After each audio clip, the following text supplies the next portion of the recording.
The Hall of 10,000 Stars floated in the darkness between galaxies. It was the heart of the Vorathi Empire, a station so large that small moons could fit inside its docking bays. For 12,000 years, the Vorathi had ruled from this place. They had watched species rise and fall. They had consumed civilizations the way a fire consumes dry wood, and now, High Archon Velzareth stood before the great viewing window. His tall gray form reflected against the endless stars. "Send the message," he said. His voice was calm, almost bored. "Let the humans know their time has ended." The transmission went out across all known frequencies. It traveled through relay stations and jump gates, through nebulas and past dying stars. It reached every corner of the galaxy within hours, and everywhere it went, beings stopped what they were doing to listen. "Humanity," the message began. "You have 30 standard cycles to surrender your colonies in the Orion Spur. You will hand over your fleet. You will accept Vorathi governance. Failure to comply will result in your complete extinction. This is not a negotiation. This is your only warning." High Archon Velzareth smiled as the message ended. He had given this same speech to 200 species before. Some had surrendered. Most had fought. All had fallen. Humanity would be no different. They were young, barely 3 centuries old in space. They were aggressive and loud, and they bred too quickly. They had refused to bow when the Vorathi first made contact. They had actually demanded to be treated as equals. The thought made Velzareth laugh. Equals. These creatures who still carried the mud of their birth world on their boots. These mammals who thought their little empire of 40 systems made them important. The Vorathi controlled 10,000 worlds. Their ships darkened the skies of 100 sectors. What were humans compared to that? Nothing. They were nothing at all. Across the galaxy, the other species prepared to watch the show. The Silthene observers were the first to establish viewing platforms in neutral space. They were an ancient race, older even than the Vorathi. But they had long ago given up on expansion and war. Now they simply watched. They recorded. They remembered. Ambassador Thesic of the Silthene reclined in his observation pod, his 4 eyes blinking slowly as he reviewed the data on humanity. 300 years of spaceflight. 47 colony worlds. A fleet of perhaps 2,000 vessels, most of them small patrol ships and cargo haulers. Their largest warship was barely half the size of a standard Vorathi cruiser. "How long do you give them?" asked his companion, a younger Silthene named Vethra. Thesic made a sound like rustling leaves. It was the Silthene equivalent of a shrug. 2 cycles. Perhaps 3 if they run. The Vorathi will not even need to send their main fleet. The 3rd Expeditionary Armada will be more than enough. "A shame," Vethra said. "I found humans interesting. They had such strange ideas about fairness and rights. They actually believed that all species deserved respect." "Naive," Thesic agreed. "But that is why they will die. The galaxy does not reward kindness. It rewards power." The Krath merchants were already setting up betting pools. They were a practical species, interested only in profit. War meant opportunity. Even a short war meant salvage rights, refugee transport fees, and weapons contracts. The odds they offered were simple, 1,000 to 1 against human survival. No one took the bet. The Luminary archivists sent their recording drones to the Kepler system, where the battle would likely begin. They had recorded the deaths of 217 spacefaring species. Humanity would be 218. They prepared their memorial files with the same careful attention they gave to all extinct races. Soon, humans would join the list of forgotten civilizations, remembered only in Luminary databases.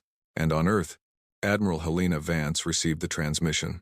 She sat in her office in the Geneva Defense Complex, a cup of coffee growing cold on her desk.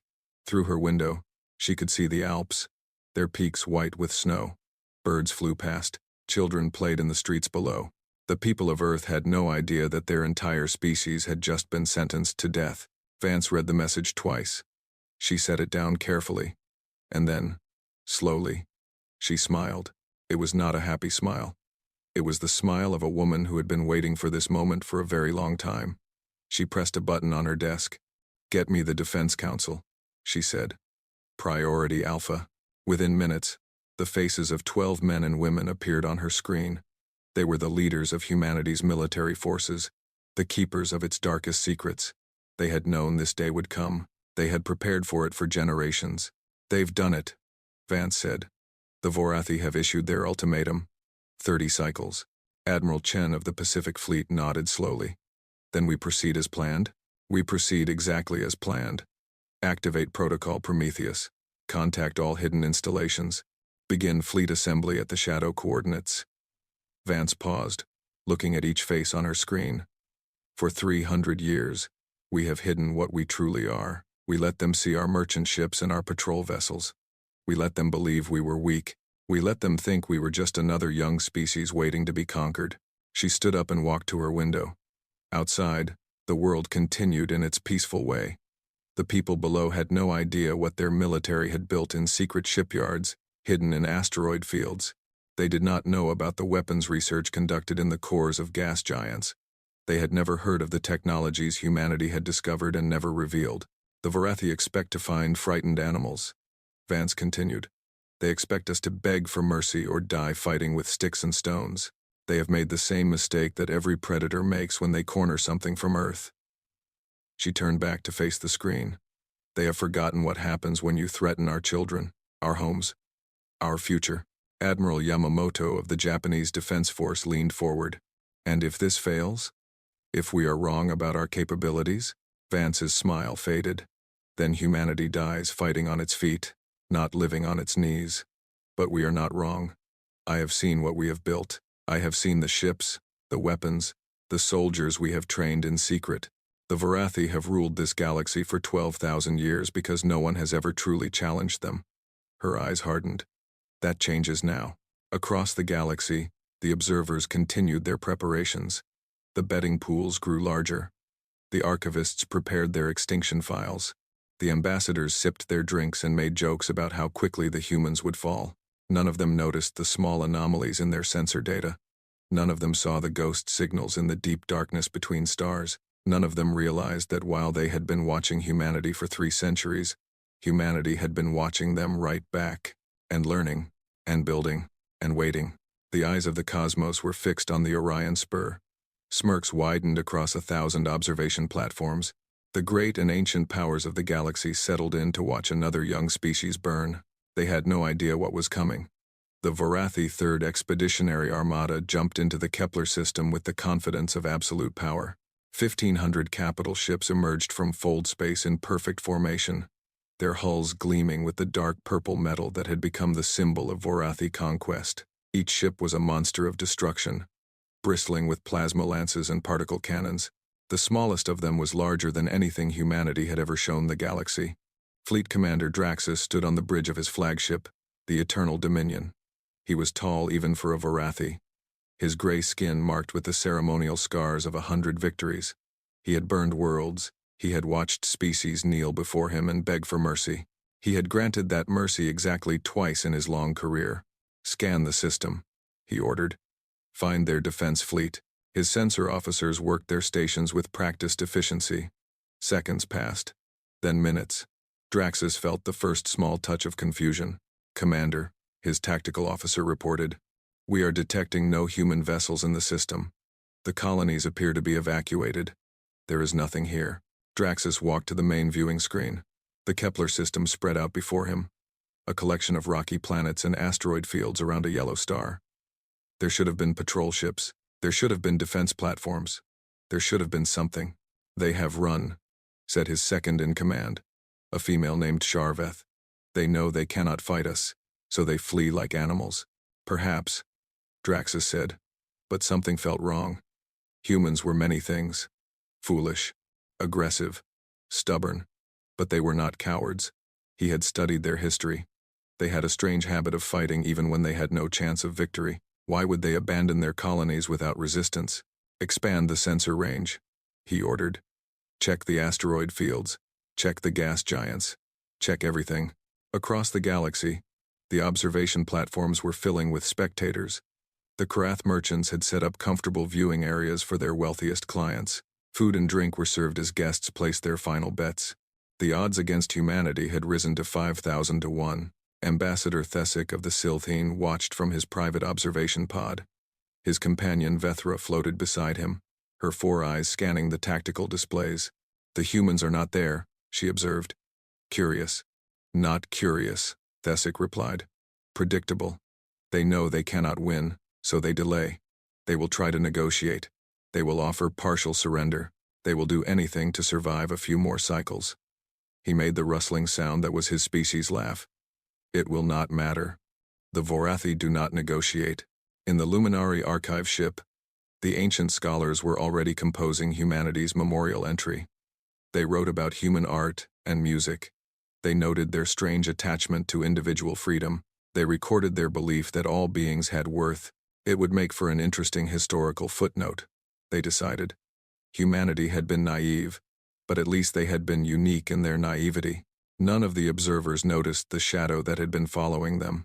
None of them realized that a human ship had been monitoring their communications for days. The ship was called the Silent Wind, and its captain, a woman named Maya Torres, had been listening to every word they said. They really think we're going to roll over, said her first officer, a large man named Kowalski. Captain Torres smiled. Good. Let them think that. The more they underestimate us, the better this will work. She opened a secure channel to Admiral Vance. Silent Wind reporting. The observers are in position. The Vorathi fleet has arrived at Kepler. They're confused by the empty system. They're searching. Vance's voice came back through the encrypted link. Excellent. Continue monitoring. Do not engage. The show begins in 6 hours. In the deep darkness beyond the Kepler system, the true human fleet was waiting. Admiral Vance stood on the bridge of the TDS Unconquered, a ship that did not exist in any official record. It was 2 kilometers long, built in a hidden shipyard carved into a rogue asteroid. Its hull was made of materials the galaxy did not know humanity possessed. Its weapons had never been tested in battle, but simulations suggested they would work very well indeed. Around the Unconquered, 3,000 human warships held position. They were hidden in the shadows of gas giants, buried in asteroid fields, disguised as space debris. Some had been waiting here for decades. Their crews rotated out every few years, their systems maintained in perfect condition. This was the true human fleet, the one the galaxy had never seen. Admiral Vance looked at the display showing the Vorathi Armada, 1,500 ships. It seemed like a lot until you understood what humanity had built. All ships report ready, said her tactical officer, Commander David Park. Fleet is at 100% combat effectiveness. All weapons charged. All crews at battle stations. Vance nodded. And the special units? The Ghost squadrons are in position. The Hellfire Division is standing by. The reconstruction swarms are online and functional. Park paused. Admiral, when the Vorathi see what we have, they're going to panic. They've never faced anything like this. I know, Vance said. That's the point. We're not just going to beat them. We're going to show the entire galaxy what happens when you threaten Earth. On the destroyer Thermopylae, Captain Yusuf Rahman addressed his crew. They were young, most of them, born on colony worlds and raised on stories of human struggle. They had trained in secret for years, preparing for a war they hoped would never come. Today, we stop hiding, Rahman told them. For 300 years, our people have played the role of the weak newcomers. We smiled when they insulted us. We stepped aside when they pushed us. We let them believe we were nothing because it served our purpose. He walked among his crew, looking each of them in the eye. That purpose is complete. They have threatened our home. They have promised to destroy everything we love. And now, they will learn the truth about humanity. He stopped at the main viewport. Somewhere out there, the Vorathi fleet was searching for enemies it could not find. Soon, they would find more enemies than they ever imagined possible. Earth is a death world, Rahman continued. Our planet tried to kill us every single day. Predators, diseases, natural disasters, our own violent nature. But we survived. We adapted. We conquered our world. And then we reached for the stars. Do you know what that makes us? A young ensign spoke up. Survivors, sir? Rahman shook his head. No. It makes us the most dangerous species the galaxy has ever produced. Because we don't just survive. We fight. We win. And we never, ever give up. Back in the Kepler system, Commander Draxus was growing impatient. His sensors had found nothing but empty space and abandoned colonies. The humans had vanished like ghosts. Contact the High Archon, he ordered. Tell him the humans have fled. We will pursue them to their core worlds and... His tactical officer interrupted him. Commander, I'm reading energy signatures. Many of them. They're appearing from everywhere. Draxus looked at the display. His gray face went pale. The stars themselves seemed to be moving. Fold space ruptures were opening across the system. Dozens of them. Hundreds of them. And from those ruptures, ships were emerging. Human ships. Thousands of them. That's not possible, Sharvith whispered. They only have 2,000 ships. Our intelligence confirmed. Your intelligence, came a voice across all frequencies, was exactly what we wanted you to believe. Admiral Vance's face appeared on every screen in the Vorathi fleet. She was smiling, but her eyes were hard as stone. Fleet Commander Draxus, you came looking for humanity.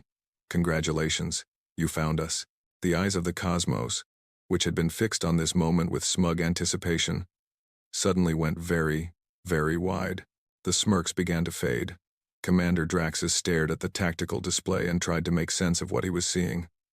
3,000 human ships surrounded his fleet. They had appeared from nowhere, emerging from fold space ruptures that should have been impossible to create so close to a gravity well. The galaxy's greatest scientists had spent millennia trying to solve that problem. Apparently, the humans had solved it in 3 centuries. This changes nothing, he said, forcing confidence into his voice. They have numbers, but we have superior technology. All ships, advance to attack formation. Target their largest vessels first. The Vorathi armada moved forward like a great purple wave. Plasma lances charged with energy that could melt through any known hull material. Particle cannons locked onto human ships. The fleet that had conquered 1,000 worlds prepared to add humanity to its list of victims. On the observation platforms, the spectators leaned forward. Ambassador Thesic of the Silthene felt his 4 hearts beating faster. This was unexpected. The humans had hidden their true numbers, but numbers alone would not save them. The Vorathi were simply too advanced, too powerful. An impressive trick, Thesic said to his companion. But tricks will not stop plasma lances. The first exchange of fire lit up the darkness of space. Vorathi weapons discharged in brilliant purple beams, crossing the distance between fleets in microseconds. They struck human ships with devastating force. Shields flared and failed. Hulls melted and broke apart. A dozen human vessels exploded in the first volley, their debris scattering across the void. Commander Draxus allowed himself a small smile. As expected, continue firing. Destroy them all. On the Karath betting platforms, merchants began calculating their winnings. The odds had been correct. The humans had surprised everyone with their hidden fleet, but surprise was not enough against Vorathi firepower.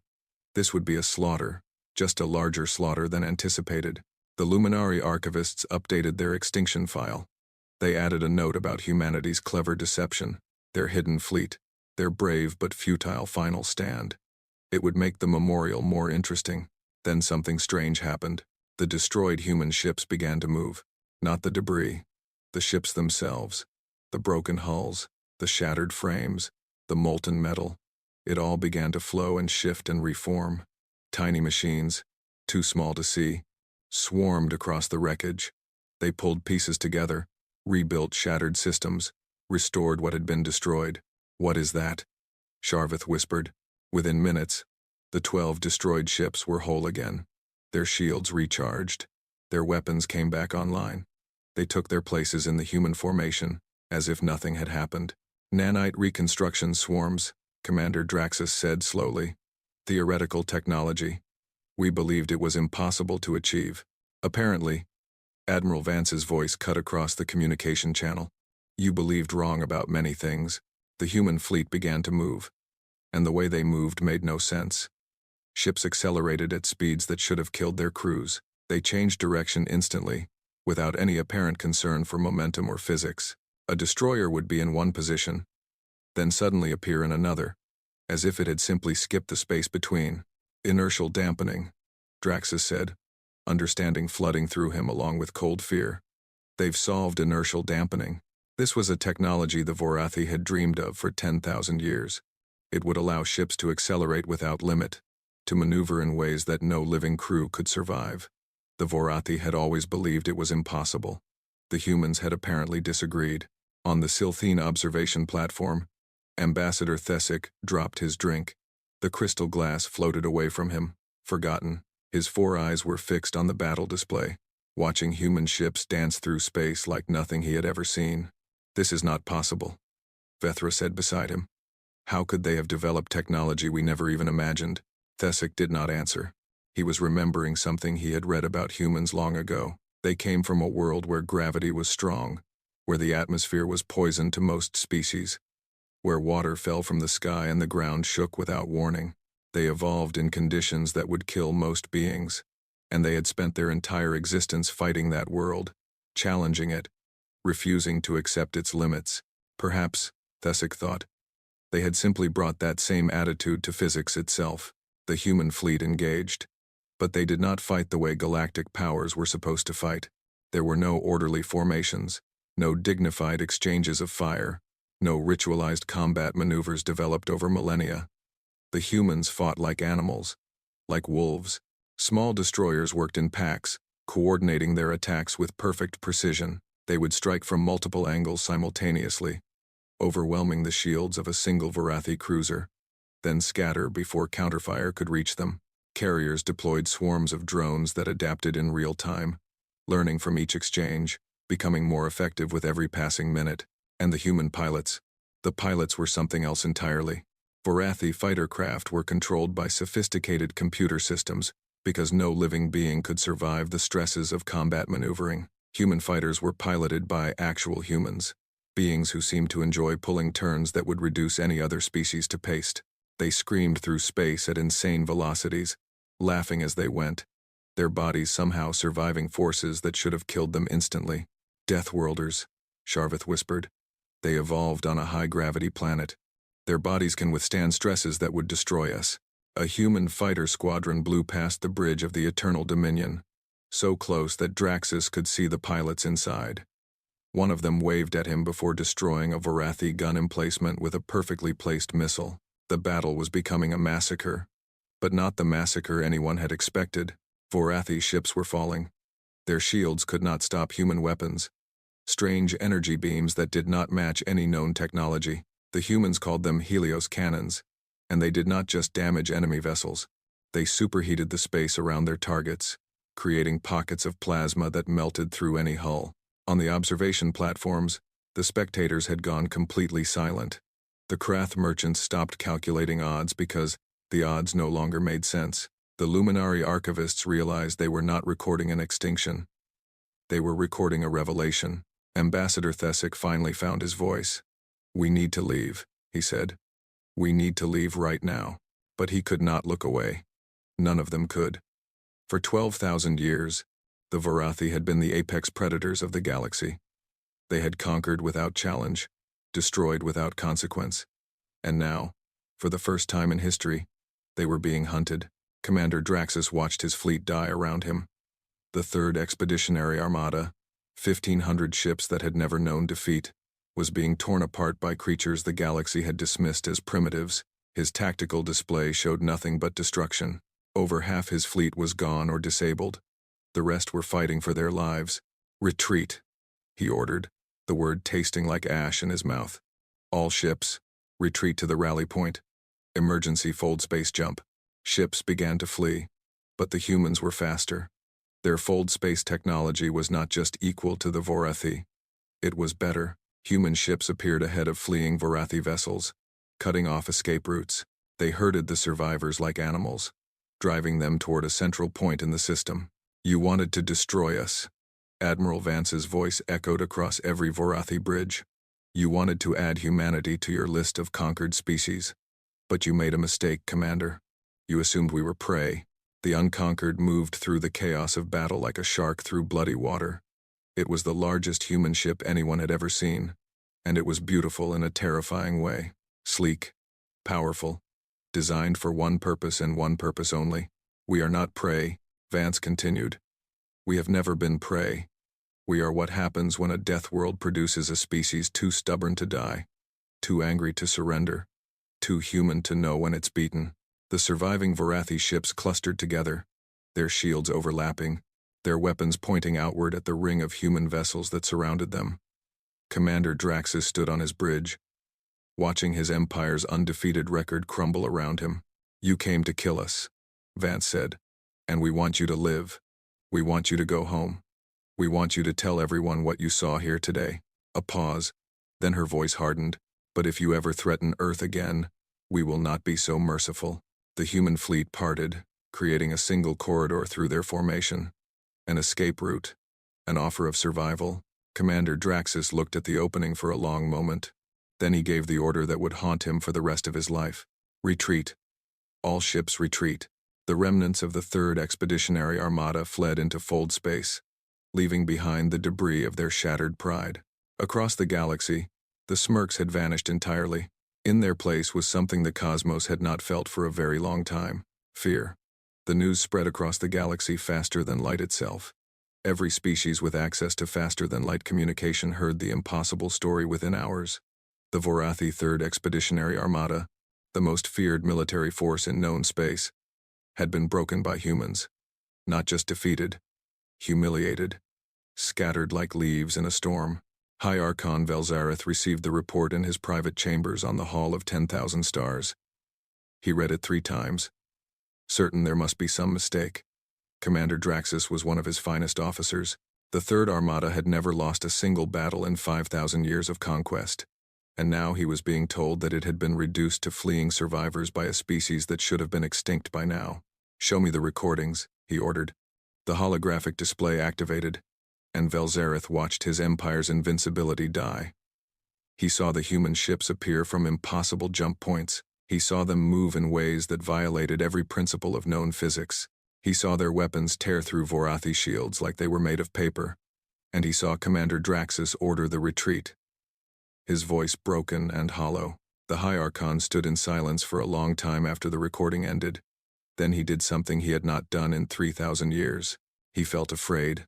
In the Kepler system, Admiral Vance allowed herself a moment of satisfaction. The battle had gone better than their most optimistic projections. Human casualties were minimal, thanks to the reconstruction swarms. Vorathi casualties were massive, and most importantly, survivors had escaped to spread the word. "Admiral," Commander Park reported, "the observation platforms are requesting to leave the system. They seem quite eager to depart." Vance smiled. "Let them go. We want them to spread the word. We want every species in this galaxy to know what happened here."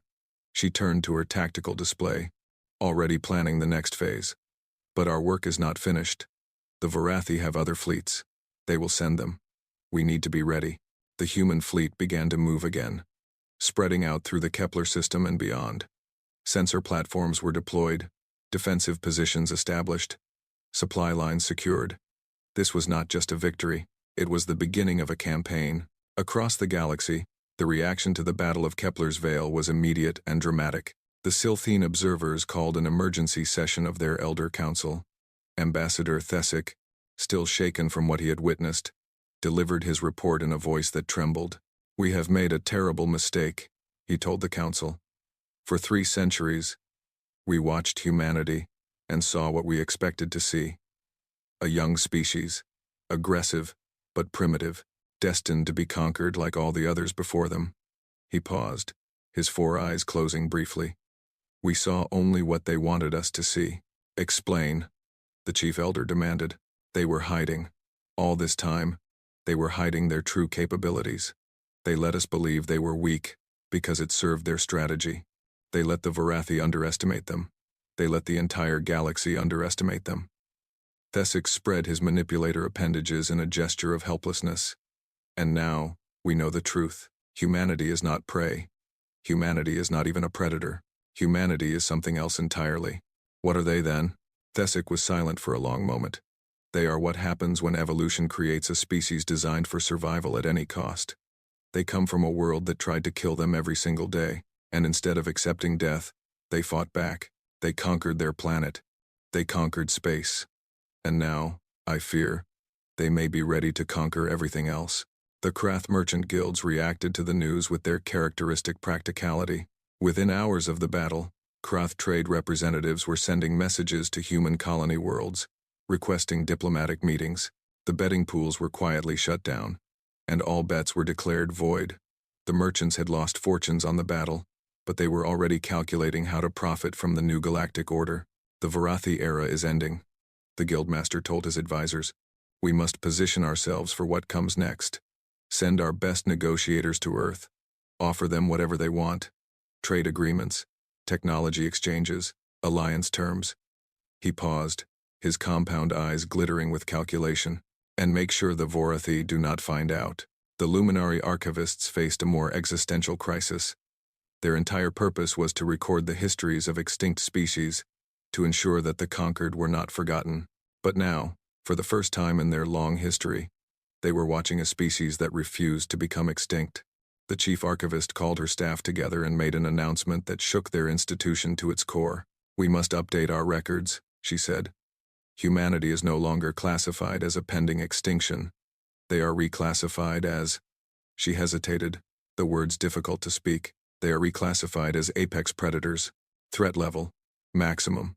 Recommended response, alliance." Back in the Kepler system, the human fleet continued its work. But not all of it was preparation for the next battle. Some of it was something far more unusual. Captain Torres of the Silent Wind was assigned to search and rescue duty. Her ship moved through the debris fields of the battle, searching for survivors. Not human survivors. Vorathi survivors. "Captain," her first officer Kowalski said, "I'm detecting life signs in that wreckage. Looks like an escape pod from one of their cruisers." Torres nodded. "Bring them aboard." Medical team standing by. Kowalski stared at her. "Captain, they came here to kill us. They wanted to destroy our entire species. And you want to rescue them?" "Yes," Torres said simply. "Because that's what humans do." The escape pod was brought into the Silent Wind's hangar bay. Inside were 3 Vorathi soldiers, wounded and terrified. They expected to be killed, or worse. Instead, human medical teams treated their injuries. Human officers gave them food and water. Human translators explained, in gentle voices, that they would be returned to their own people as soon as possible. The Vorathi soldiers did not understand. This was not how war worked. Victors did not show mercy. Conquerors did not heal their enemies. The galaxy had clear rules about such things, but humans, it seemed, did not follow the galaxy's rules. On the destroyer Thermopylae, Captain Raman received orders to escort a convoy of refugee ships. During the evacuation of the Kepler colonies, thousands of humans had been moved to temporary shelters. Now they were being transported to new homes deeper in human space. "Refugees," his first officer muttered. "We just won the greatest battle in human history, and we're playing escort for civilian transports." Raman shook his head. "No. We just proved that we can win wars. Now we need to prove something more important. We need to prove that we're worth winning for." He looked out at the convoy, the slow ships full of families and children and ordinary people who had never asked for this conflict. Anyone can destroy. That's easy. Building something worth protecting. Taking care of the people who depend on you. That's the hard part. Admiral Vance would have agreed. As she planned for the battles to come, she never lost sight of why they were fighting. It was not for conquest. It was not for revenge. It was for the right to exist, the right to grow, the right to take their place among the stars without bowing to ancient empires that demanded submission. "The Vorathi will send more fleets," she told her command staff. "They cannot let this defeat stand. Their entire empire is built on the belief that they cannot be challenged. We have shattered that belief. Now they will try to restore it, with overwhelming force." "How many ships?" Commander Park asked. "All of them," Vance replied. "They will send everything they have. The main battle fleet, the home guard. Everything." She smiled grimly. "And we will be ready for them. Because this is not about one battle. This is about the future of humanity. This is about proving that we belong in this galaxy, not as servants or slaves, but as equals." She activated the holographic display, showing the vast expanse of human space and the Vorathi Empire beyond it. "They ruled the galaxy for 12,000 years, Vance continued. "They consumed 200 species. They believe they are invincible, inevitable, unstoppable." Her voice hardened. "They have never faced humanity. They have never faced a species that doesn't know how to give up. And when this is over, when we have broken their fleets and shattered their illusions, the galaxy will finally understand something we have known all along." She looked at her officers, seeing the determination in their eyes. "We are human. We were born on a world that tried to kill us. We conquered it. We reached for the stars. We built an empire, and we will never, ever stop fighting for our future. Across the galaxy, in observation platforms and diplomatic chambers and military headquarters, the other species were coming to the same conclusion. The universe had changed. The old order was crumbling. And at the center of that change was a species that had refused to play by the rules. The wolves of Earth were no longer hiding, and the galaxy would never be the same. 6 months after the Battle of Kepler's Veil, the galaxy had transformed beyond recognition. The Vorathi had sent their main battle fleet, just as Admiral Vance had predicted, 10,000 capital ships, the largest armada ever assembled in recorded history, had jumped into human space with orders to finish what the Third Expeditionary Armada had started. They had failed. The Battle of the Crimson Nebula lasted for 3 standard days. Human ships had danced through the Vorathi formation, using their superior speed and maneuverability to divide and isolate enemy squadrons. The reconstruction swarms had rebuilt damaged ships faster than the Vorathi could destroy them. Human pilots had flown missions that should have been suicide, and returned laughing. By the time it was over, the Vorathi main battle fleet had ceased to exist as a fighting force. Not destroyed, but scattered, broken, driven into retreat across a dozen sectors. High Archon Velzareth had watched the recordings in stunned silence, unable to comprehend how his invincible empire had been brought so low. Now he stood in the Hall of 10,000 Stars, waiting for the human ambassador to arrive. The great station felt different somehow. The endless stars beyond the viewing windows no longer seemed like a symbol of Vorathi dominance. They seemed like a reminder of how vast the universe truly was, and how small the Vorathi had suddenly become. The door opened, and Dr. Amara Okonkwo walked into the hall. She was a small woman by human standards, with dark skin and gray hair pulled back in a simple style. She wore no military uniform, carried no weapons, displayed no symbols of authority. She looked like someone's grandmother. And yet, as she walked across the great hall, Velzareth felt more intimidated than he had ever felt in his 12,000 years of life. This was the human who would speak for her species. This was the one who would decide the fate of his empire. "High Archon," Okonkwo said, her voice calm and measured. "Thank you for agreeing to this meeting." Velzareth forced himself to respond with dignity. "You left me little choice, Doctor. Your fleet controls the space lanes. Your ships patrol my borders. You have made your point quite effectively." "That was not the point we wished to make," Okonkwo replied. "We did not want this war. We never wanted any war. For 300 years, we hoped the galaxy would see us as partners, not prey. We reached out in friendship. We offered trade and cultural exchange. We proposed mutual defense pacts." She paused, her dark eyes meeting his. "And you responded with threats and ultimatums and promises of extinction." The High Archon said nothing. There was nothing to say. She was right. "So now we are here," Okonkwo continued. "Your fleets are broken.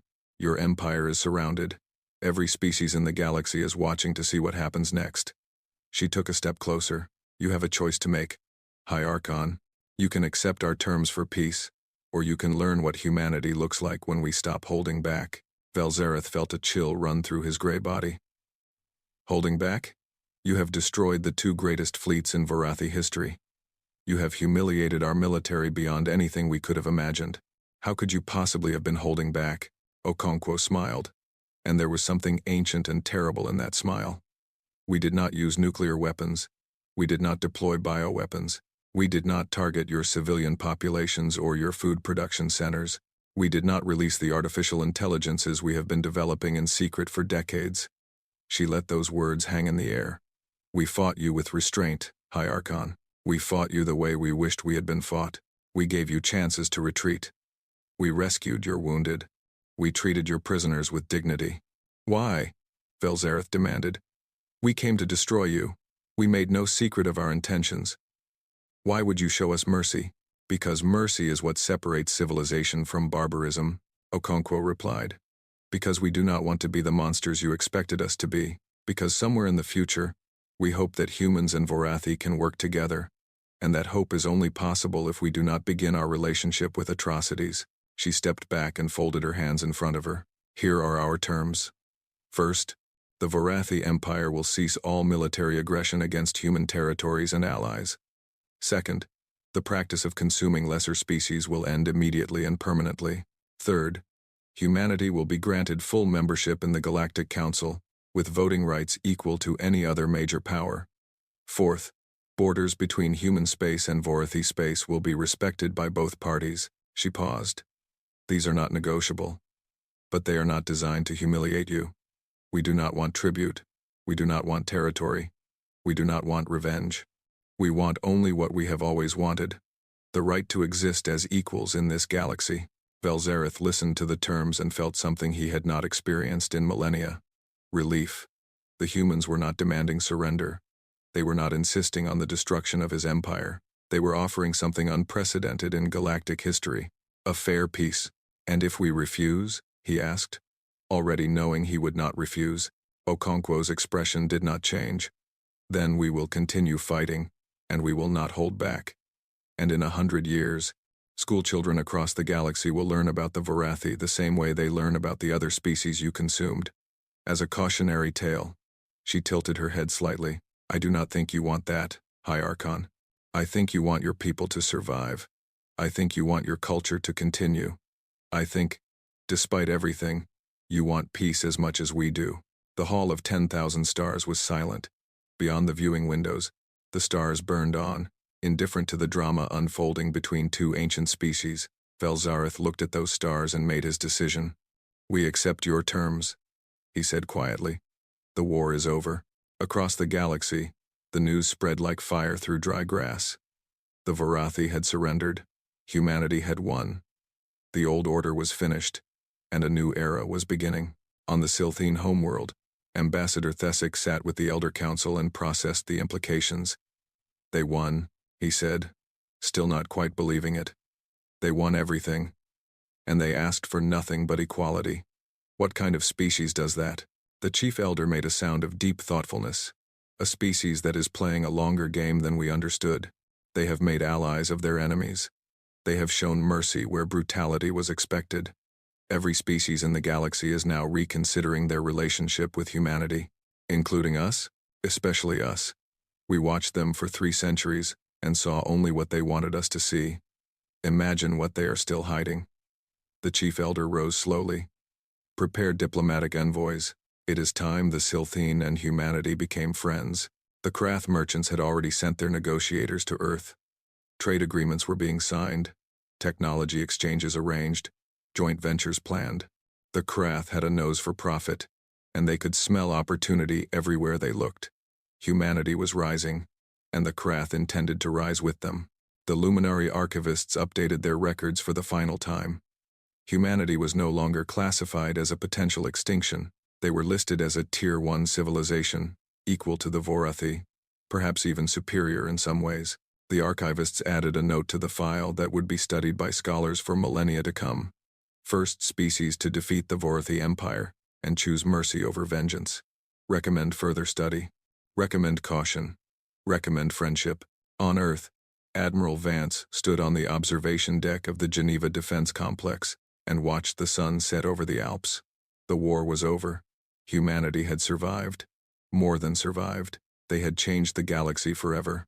Captain Raman joined her, his uniform still dusty from the long journey home.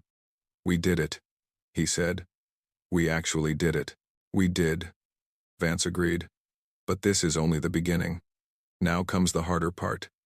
Building alliances, maintaining peace, showing the galaxy that we meant what we said about equality and partnership. She turned to face him.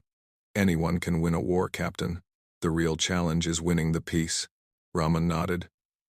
Do you think we're ready for that? Vance looked back at the mountains, at the sky painted with the colors of sunset, at the world that had created humanity and sent them forth into the stars. She thought about the 3 centuries of hiding, the careful deception, the patient preparation. She thought about the battles they had fought and the mercy they had shown.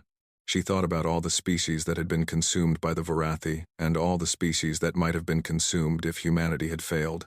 We've always been ready, she said finally. We just needed the chance to prove it. Below her, in the cities and towns and villages of Earth, life continued as it always had. Children played. Families gathered for dinner. Scientists worked in their labs and artists created their works and ordinary people lived their ordinary lives. They had been threatened with extinction and had not even known it. They had been saved by warriors they would never meet, and somewhere out there, in the vast darkness between stars, the human fleet was still on patrol, still watching, still protecting, ready to fight again if needed, but hoping that the need would never come. The eyes of the cosmos had watched humanity with smirks and contempt. They had expected to witness another extinction, another species crushed by the weight of galactic history. Instead, they had witnessed something far more remarkable. They had witnessed the rise of humanity, and the smirks that had widened across 1,000 observation platforms had been replaced by something else entirely. Respect, fear, and in some cases, hope, because if humanity could rise from a death world and challenge the greatest empire the galaxy had ever known, perhaps other things were possible too. Perhaps the old ways did not have to continue forever. Perhaps the strong did not always have to prey upon the weak. Perhaps the galaxy could change. And as the stars began to appear in the darkening sky above Earth, Admiral Helena Vance allowed herself a smile. Not a smile of triumph, but a smile of hope. The war was over. The future was uncertain. But humanity was still here, still fighting, still reaching for the stars. And that, she decided, was enough. It was more than enough. It was everything.